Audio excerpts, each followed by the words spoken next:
राजा दशरथ जब अपनी अयोध्या नगरी में पहुंचे तो अयोध्या वासियों ने राजा दशरथ और भगवान श्री राम का भव्य स्वागत किया। महल में पहुंचने पर महारानी कौशल्या, सुमित्रा और कैकेयी के साथ अन्य राजपत्नियों ने अपनी 4 बहुओं सीता, उर्मिला, मांडवी और सुतकीर्ति का स्वागत करने के लिए महल से बाहर चली आईं और अपनी चारों बहुओं को देव मंदिरों में ले जाकर देवताओं का पूजन करवाया। फिर सभी को उनके महलों में पहुंचा दिया। भगवान श्री राम के चारों भाई विवाहित होने के बाद पिता, गुरु तथा अपने राज्य की सेवाओं में लग गए थे। बहुएं अपने पति के साथ अपना पति धर्म अपनाती हुई अपनी सासों की सेवा करने लगी थी। महाराजा दशरथ के कई वर्ष इस प्रकार खुशियों में व्यतीत हो गए थे। तभी एक दिन महारानी कैकेयी के भाई युधाजित अयोध्या आए। कैकेयी के भाई युधाजित अपने भांजे भरत को अपने पुत्रों से भी अधिक स्नेह करते थे। इसलिए युधाजित ने अपनी बहन के सामने ये प्रस्ताव रखा कि वह अपने भांजे भरत को अपने साथ कैकेयी ले जाना चाहते हैं। भाई की इस इच्छा को देख महारानी कैकेयी ने महाराजा दशरथ के सामने इस प्रस्ताव को रख दिया।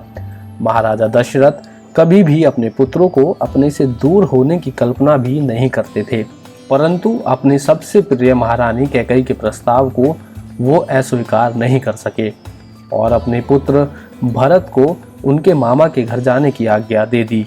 राजकुमार भरत को जब पता चला कि उन्हें मामा के घर जाना है तो वह अपने भाई और सखा शत्रुघ्न के पास गए और उनसे बोले कि वह भी उनके साथ उनके मामा के घर चलें, क्योंकि जिस प्रकार भगवान श्री राम अपने भाई लक्ष्मण के बिना अधूरे थे, उसी प्रकार भरत भी बिना शत्रुघ्न के अपने आप को अधूरा ही समझते थे।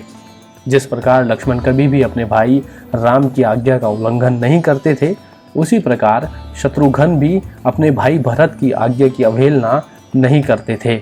इसलिए वे उनके साथ उनके मामा के घर जाने को तैयार हो गए। जब महाराजा दशरथ को यह पता चला कि भरत के साथ शत्रुघ्न भी उनके मामा के घर जा रहे हैं, तो यह सुनकर उन्हें थोड़ा दुख अवश्य हुआ, परंतु अपने पुत्रों की प्रसन्नता के लिए शत्रुघ्न को भी भरत के साथ कैकेयी जाने की आज्ञा दे दी।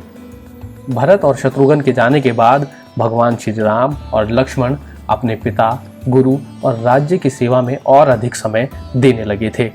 राजकुमार भरत के ननिहाल कैकेयी में भरत और शत्रुघ्न को प्रसन्न रखने के लिए उनकी सभी इच्छाओं को पूर्ण किया जाता था।